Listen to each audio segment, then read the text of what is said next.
You are listening to Accents, a radio show for literature, art, and culture.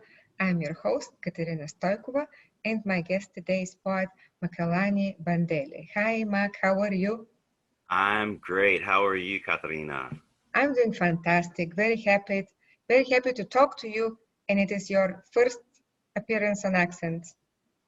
This is all my pleasure. Thank you so much for inviting me. I was thinking today when and how we met, and when and how I started uh, reading you and listening to you. And I think it was our common friend Sonia De Vries that introduced us. Or maybe Actually, Angela? Was it yeah, Angela? it was Angela. It was Yeah, Angela. Yeah. It was Angela. Um, 2008. Yeah, so right. it's been over a decade that we've known each other. Um, God, it's all of a sudden I'm blanking out what the name of the um it was like a writing group that used to meet at the coffee house, and we read, but we also like critiqued work as well. It We, wasn't you, just if it was in Lexington, it was poesia, which means yeah, that poetry in poesia. Bulgarian. Yeah, That's how we met. She Angela brought me to a poesia, that's and then I great. started coming with her. Yeah, Yeah, and then the first time I heard you read was at the legendary Holler Poet Series, in which you and I were featured together. yeah. So um, that's when, for the very first time, I heard you perform for the mic. And what I remember is that you sang most of what you wrote. You sang, and it was remarkable. And I had never seen or heard anything like that. And my son, he was absolutely mesmerized. And after that, he couldn't stop talking about how awesome his experience was listening to you. And I wanted to tell you Thank that because I don't think I ever said how impressed I was and how much I enjoyed your reading. Well, thank you. I kind of cringe when I look back at that time. I look at my work. There was much more performance than there was what I would say substance. Like the yeah the craft is in terms of the work on the page has gotten a lot better, I think. Well, we all go through journeys, which doesn't mean that, what we did 10 years ago any less important Yeah. or worthy. But now we are talking because you have a new book out. So let me just say that Makalani Bandele is an Affrilachian poet and Canem fellow. He is the author of Under the Aegis of a Winged Mind, which won the 2019 Autumn House Poetry Prize. So it's about to come out, right, in September? It's about to come out. They're Oh, already they're in the excellent. wild. Yeah, they're in the wild. I don't know how well that's coming out. It is beautiful. We can see Yeah, it. yeah. Yes. It's the cover is by Lexington Lexington-based artist photographer Joe Maccabee. That's one of her photographs that we kind of that we edited and did some things to get it to look the way exactly we wanted it. Oh, please tell us about your book. Wow. So I guess the book started in probably wrote the first poem around 2012 or 13.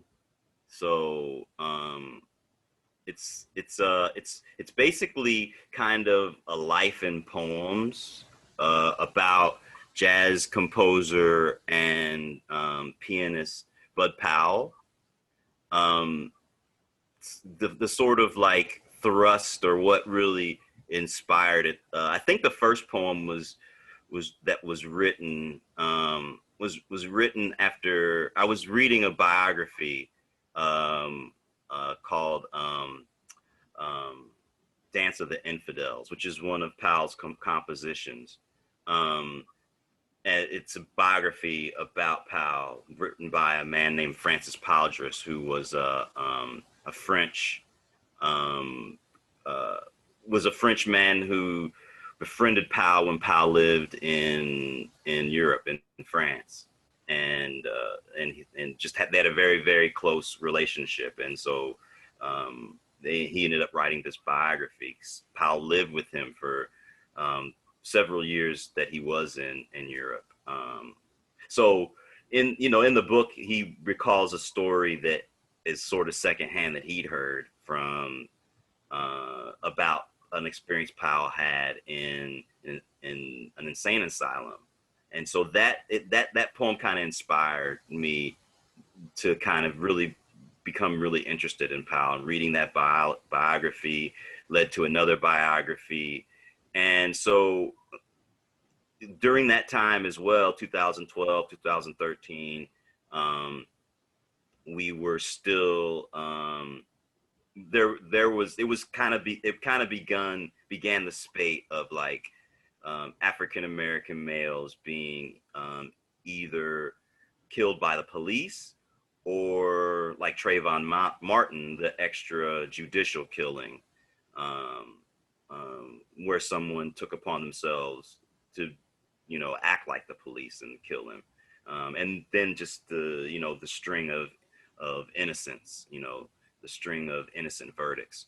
So I was really, touched by that. And it was Powell's life seemed to me to mirror some of those things. So he dealt with mental illness, but his mental illness, his first kind of episode where he kind of lost it, was after he was beaten by the police. He was just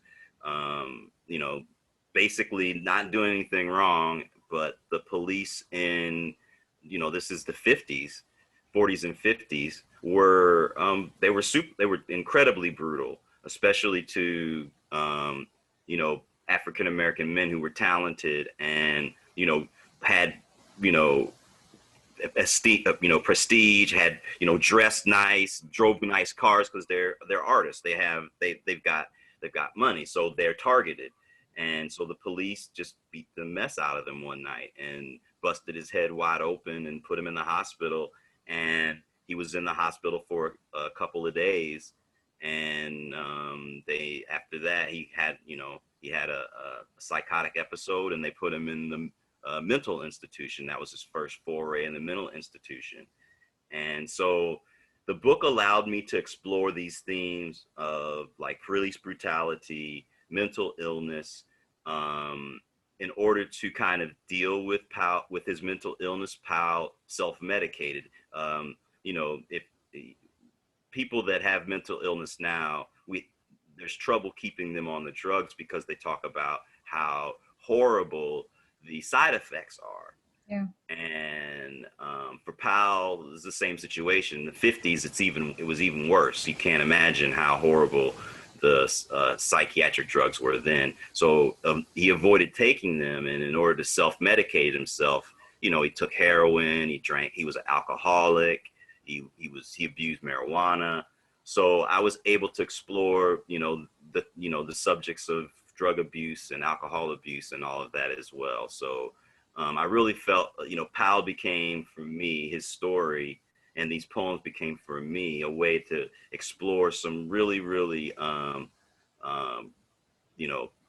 topics that are pertinent right now and that are really, alive and important for us to talk about now. But I was able to use this historical figure in their life to really explore that. It's kind of a situation where it's one thing to talk about, like, if the police do this, this is going to happen, and it's kind of this, like, people feel like you're just kind of projecting the possibility. But it's another thing to have a historical figure to base it on and say, look, this is what happened to him. This is what went, can transpire the rest of his life, so to give people a way to really see what happens, behind these kind of events. Yeah. So, yeah. And then You know, How contemporary? Speak about the contemporary side of the issues in this book. so I guess if I understand your question correctly, so you know, as a yeah, can you rephrase it? I'm not Yeah, necessarily sure. I want to make sure I of understand course. what you're asking. How likely is that the same thing happens today? How likely is that these are the issues that we're having at this very moment? I mean, just yesterday, an African American man in Wisconsin.